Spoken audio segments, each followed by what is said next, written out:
जब मनुष्य गुरु एवं सत्शास्त्र की आज्ञा का उल्लंघन करके मनमाना आचरण करता है, तब वह आचरण जो है वो पाप का रूप ले लेता है। नरकों से बचने का एक ही तरीका है कि सत्शास्त्र की दृष्टि से, संत महात्माओं की दृष्टि से, परमात्मा की दृष्टि से, गुरु की दृष्टि से जो मना किया हुआ काम है वह काम कभी नहीं करना। चरित्र का विकास, आत्म गौरव, शुद्ध व पवित्र जीवन, अपनी तथा दूसरों की आध्यात्मिक उन्नति में सहयोग करने वाले सारे कर्म जो होते हैं ये पुण्य होते हैं, और जो कर्म अपनी और दूसरों की आध्यात्मिक उन्नति में बाधक हों वे सारे कर्म पाप होते हैं। अब तुम देख लो कि सुबह से लेकर शाम तक तुम कैसे कर्म करते हो।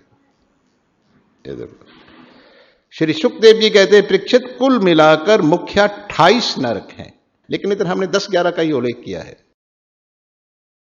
पहला नरक आता है तामिसर नरक। जो व्यक्ति दूसरों के धन, स्त्री, जगह, जमीन को हड़पता है उसे यमदूत ले जाकर तामिसर नरक में गिरा देते हैं। वहां उसे यातना देह में नाना प्रकार की यातनाएं दी जाती हैं। फिर रौरव, महारौरव नरक आता है। जो व्यक्ति अपने शरीर, स्त्री, पुत्र और अपने कुटुंबियों के लालन पालन में ही लगे रहते हैं और दूसरे प्राणियों से वैर, विरोध, द्वेष, डाक करते हैं, समझ लो अच्छी तरीके से, जो ये कहते हैं मैं और मेरा परिवार, बाकी जाए भाड़, उनके लालन पालन में लगे रहते हैं, दूसरे प्राणियों से वैर, विरोध, द्वेष, डाक करते हैं, मृत्यु के बाद वे रौरव और महारौरव नरकों में गिरते हैं। वहां कच्चा मांस खाने वाले रुरु नाम के जीव ऐसे व्यक्तियों को मांस काट काट करके चटाक के लगा लगा करके खाते। चलो, फिर उसके बाद आता है कुंभीपाक नरक।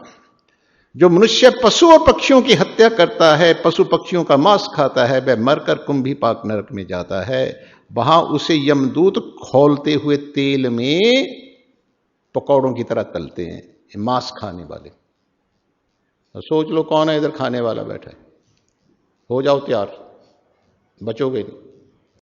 उसके बाद कालसूत्र नरक आता है। जो मनुष्य अपने माता पिता, गौ, संत, ब्राह्मण और वेद से विरोध करता है वह मृत्यु के बाद कालसूत्र नरक में जाता है। वहां अग्नि जैसी तपती हुई भूमि पर उसे तपाया जाता है। जैसे तवे के ऊपर रोटी तुम सेकते हो कि नहीं, ऐसे ऐसे सेका जाता है। उसके बाद शुक्र मुख नरक आता है। ये जो राजनेता, जो राजा, नेता, राज कर्मचारी होकर अपने कर्तव्य का ठीक ठीक पालन नहीं करता, किसी निरपराध प्राणी को तंग करता है, रिश्वत लेता है, किसी को कष्ट का कारण बनता है, वह मरने के बाद शुक्र मुख नरक में जाता है। वहां महाबली यमदूत उसके शरीर को कोल्लू में पेलते हैं। फिर संदेश नरक आता है। जो व्यक्ति दूसरों का माल उड़ाता है, दूसरों के हक को खाता है, झूठ, कपट, चतुराई और बेईमानी का व्यवहार करता है, वह मरने के बाद संदेश नामक नरक में जाता है। वहां यमदूत तपाए हुए लोहे की छड़ों से उसके शरीर को दागते हैं। पर आया पनाह नरक है। शराब पीने वाला व्यक्ति मरने के बाद इस नरक में जाता है। वहां यमदूत उसके मुंह में गलाया हुआ गरम गरम लोहा डालते। ये शराब पीने वाले, कुट लगाने वाले, ये उनकी दशा होती है।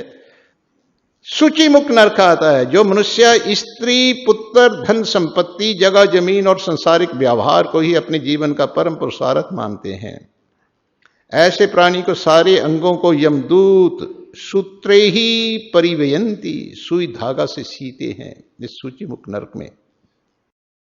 फिर दंत सूक नरक आता है। जो प्राणी अपने उग्र स्वभाव के कारण मन वचन कर्म से दूसरों को पीड़ा पहुंचाते हैं, वह मरने के बाद दंत सूक नरक में जाते हैं। वहां बहुत से मुंह वाले जहरीले सांप उन्हें चूहों की तरह निगल जाते हैं।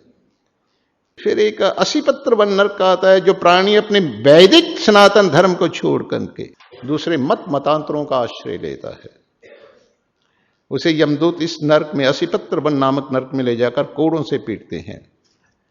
तो इस प्रकार संसार में जितने पाप हैं उन सब के लिए अलग अलग नरक बने हुए हैं।